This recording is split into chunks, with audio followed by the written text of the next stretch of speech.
Prepping your images for the web or email is actually pretty simple. All you need to do is a few steps.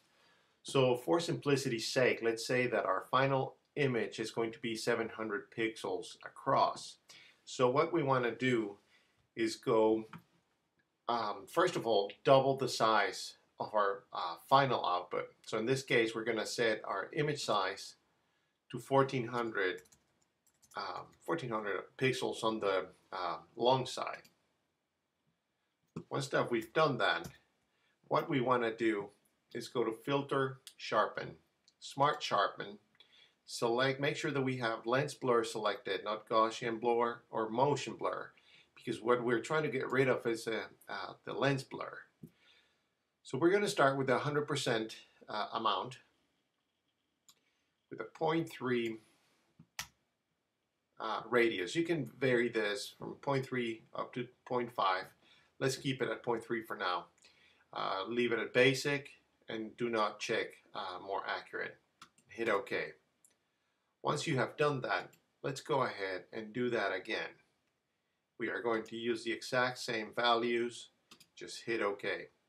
So now things are looking pretty crunchy. You can see a lot of some halos are starting to show. Things are looking pretty bad actually, but we don't care, because what we're going to do now is now reduce to our final size. So in this case, it's going to be 700 pixels on the long side.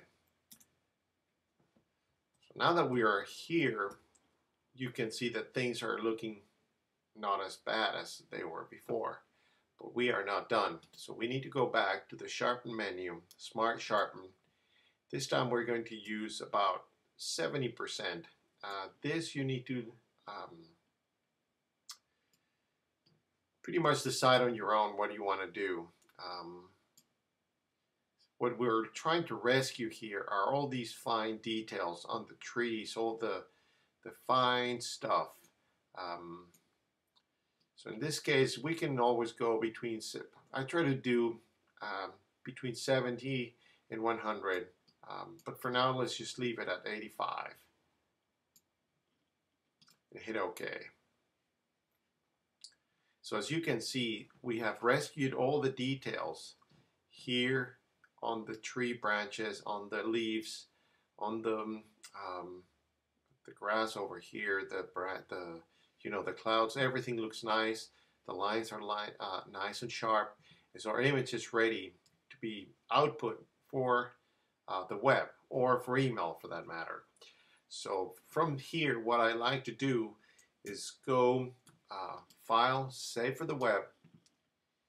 Make sure that I have Convert to sRGB selected. Otherwise, you see how the ProPhoto RGB workspace is not going to translate well into our output. So make sure that Convert to sRGB is selected. I use a quality, I use JPEG optimized for 100% quality. And so here's our final image. I like to include all the metadata on my image so that people know who is the rightful owner of this image. Once you do that, you hit save and then you're done.